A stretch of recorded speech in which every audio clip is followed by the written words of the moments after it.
Hi welcome to our ARV channel. ఇంకా ఎవరైనా subscribe చేసుకొని వాళ్ళు ఉంటే మా ఛానల్ని ఏఆర్వి ఛానల్ని సబ్స్క్రైబ్ చేసుకోండి.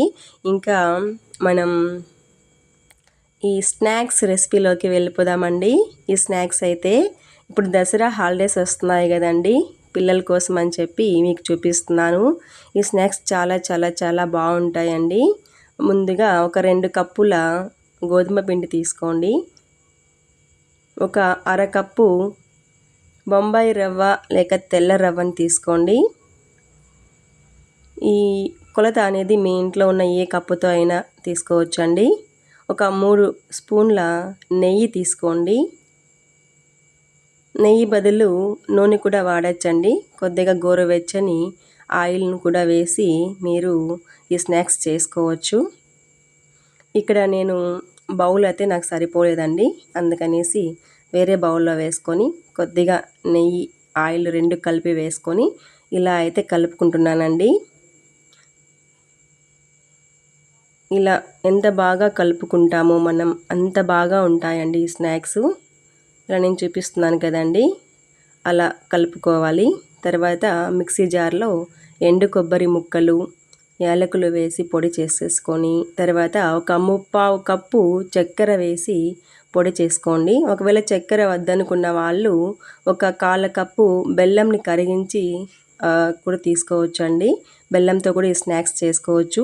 చాలా చాలా బాగుంటాయండి. ముఖ్యంగా అయితే పిల్లలకి చాలా బాగుంటాయి. కొద్దిగా సోంపు అయితే నేను తీసుకున్నానండి, మంచి ఫ్లేవర్ అయితే ఉంటుందనేసి.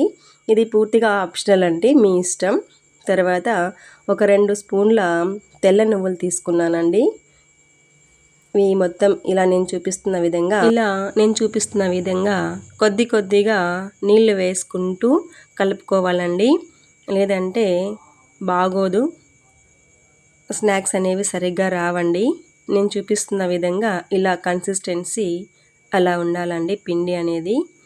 అప్పుడే మనకు స్నాక్స్ చాలా బాగా వస్తాయి.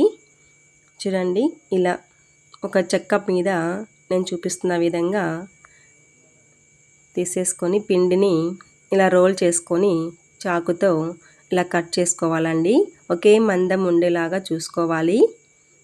చూడండి, ఇలాగా మరి గట్టిగా మరి మెత్తగా అలా కాకుండా ఈవెన్గా ఉండేలాగా మనం ఈ స్నాక్స్ని కట్ చేసుకోవాలండి.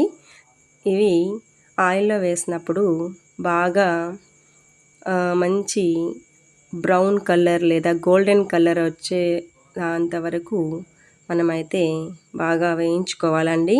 ముందుగా ఆయిల్లో వేడెక్కిన తర్వాత లో ఫ్లేమ్లో పెట్టి బాగా ఇలా గోల్డెన్ కలర్ వచ్చేంత వరకు వేయించేసుకొని దించేసుకోవడమేనండి. చాలా చాలా ఈజీ రెసిపీ అండి. ఎవరైనా కూడా ఇలాగే ఇట్టే చేసేయచ్చు. చాలా టేస్టీగా క్రిస్పీగా బాగా ఉంటాయండి.